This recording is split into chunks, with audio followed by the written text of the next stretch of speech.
lokasi yang menjadi tempatnya itu pembuangan mayat-mayat atau jasad-jasad korban dari pembunuhan. Nah, pastinya itu bakal menjadi tempat yang angker pasti. Ataupun ya, kalau orang-orang zaman dulu bilangnya itu, malahan bisa dibilang itu tempat jin buang anak kali ya. Nah, kamu bayangin ya kalau tempat itu dijadikan ya, atau dibangun sebuah hunian di tengah-tengahnya atau di tempat itu nih. Kira-kira bakal gimana ya? Nah, langsung aja deh. Sebelumnya aku ucapin welcome to my channel ya, Adi Feb, dan kalau usah kebanyakan bla-bla, langsung aja kita ke ceritanya.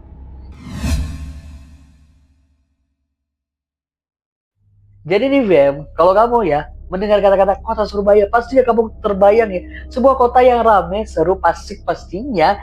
Nah, tetapi nih, terbayang nggak ya kalau sama kamu tuh, kalau di tengah kota yang ramai itu ya, pastinya itu membutuhkan hunian yang banyak gitu ya, karena saking ramainya gitu orang ya.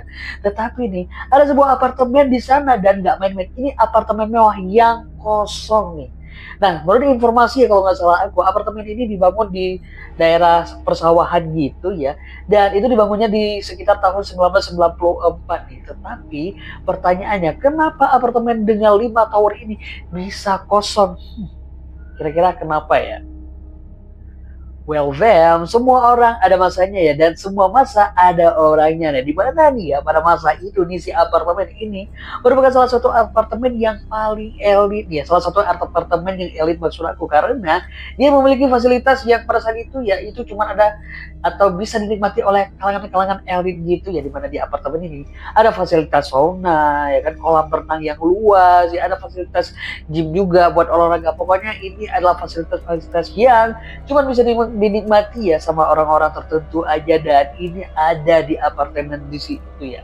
Kamu kebayang ya, pokoknya kamu kalau pengen liburan ya mau cuma berenang-berenang ada di situ ya. Kamu bisa tinggal di apartemen itu, kamu juga kalau pengen badan kamu oke gitu ya, kamu bisa fitness gitu. Pokoknya ini salah satu apartemen yang keren, tetapi tetap saja kenapa apartemen ini bisa sampai sepi nih? Jadi nih Vem ya, salah satu penyebab apartemen ini ya, itu sepi karena nih pada masa itu ya, itu udah kesebar berita kalau apartemen ini berhantu rupanya Vem ya. Di mana nih ya? Itu di apartemen ini, atau ya maksud aku nih ya, di lokasi pembangunan apartemen itu sering ditemukan mayat-mayat yang tanpa identitas, yang diduga nih mayat-mayat tersebut merupakan hasil dari tindakan pembunuhan, yang pastinya hal itu ya kita udah pada tahu ya, kalau tempat-tempat nih yang menjadi tempat pembuangan kayak aku bilang di awal tadi nih, ini pastinya punya nuansa-nuansa yang nggak enak pokoknya deh. Belum lagi nih Feb ya, yang namanya pembangunan besar gitu ya, apalagi ini apartemen gitu ya, pastinya bertingkat itu tinggi ya. Nah, di dalam pengerjaannya nih ya, itu ada kabar bahwa ada beberapa pekerja yang mengalami kecelakaan sampai ya mereka itu kehilangan nyawa nih. Nah, hal ini juga menambah nuansa ya ketika apartemen ini nih akhirnya selesai dan dijual gitu ya. Ini nggak banyak unit yang terjual nih, dan ya udah deh, yang namanya ruangan-ruangan kosong itu pastinya membuat suasananya itu ya makin kamu udah tahu lah ya. Ya sebenarnya sih ya itu nggak di situ aja ya, di mana di semua tempat itu ya kalau ada bangunan-bangunan yang gede gitu terbengkalai, ataupun ya tempat pembangunannya itu dasarnya tuh emang udah serem gitu ya, pastinya nantinya itu bakal memunculkan ya berita-berita atau cerita-cerita mistis yang mengikutinya gitu ya. Ditambah lagi nih ya pemberitaan-pemberitaan tentang ya hal-hal seperti itu nih ya, ditambah ada sebuah kejadian di mana nih ya ada sebuah fenomena atau kejadian horor yang paling sering terdengar di situ, di mana di situ katanya biasanya nih ada sekerombolan orang nih yang membawa keranda, di mana di suatu hari nih atau di suatu malam kayaknya tepatnya itu si penjaga apartemen tersebut ya didatangi oleh sekelompok orang yang membawa keranda tadi. Apa kabar nih? Wah, gimana ceritanya nih ya? Ya mungkin bisa digambarkan percakapannya tuh gini nih ya. Ya mungkin si Sapam ya dengan ya pastinya dengan wajahnya yang curiga aneh gitu ya, tiba-tiba didatangi sekelompok orang gitu membawa keranda ya, dia pasti bakal tanya, Pak berhenti dulu, ini mau ngapain ya, kira-kira ada keperluan apa gitu. Dan mungkin ya coba kamu bayangin ya, itu malam gitu suasananya tuh udah creepy pastinya, itu orang itu pasti dengan wajah datar mungkin menjawab gini, kami ingin menguburkan jenazah tersebut. Dan ya udah pastinya si satpam ini udah bakal, maaf pak, nggak bisa pasti. Iya, pastinya si Sapam ini langsung menolak dengan tegas. Dan ini nih yang membuat makin merinding. Setelah 100 meter itu tiba-tiba ngilang aja gitu, dan siapa aja di posisi itu pasti langsung, aduh, ini adalah situasi yang gak kebayang nih. Malam gitu kamu sendiri jaga gitu, tiba-tiba ada didatengin sama hal kayak gitu. Ya udah deh, waktu pun terus berjalan ya, dan yang entah kenapa nih ya, soalnya ya kalau yang namanya tempat itu akhirnya itu sepi ya, akhirnya ya para penghuninya itu juga meninggalkan apartemen itu, yang kita nggak tahu kenapa ya, apakah itu karena memang beneran serem ataupun memang ada satu hal yang lainnya gitu. Di tahun 2002 akhirnya apartemen ini benar-benar ditinggalin nih, atau kosong. Dan hal ini nih ya, yang namanya bangunan kosong ya, dimanapun ya, mau apartemen ya, gudang ya, apa kayak ini, pastinya itu yang namanya semak belukarnya itu makin gak kerawat dan menambah kesan horor ini tempat pastinya.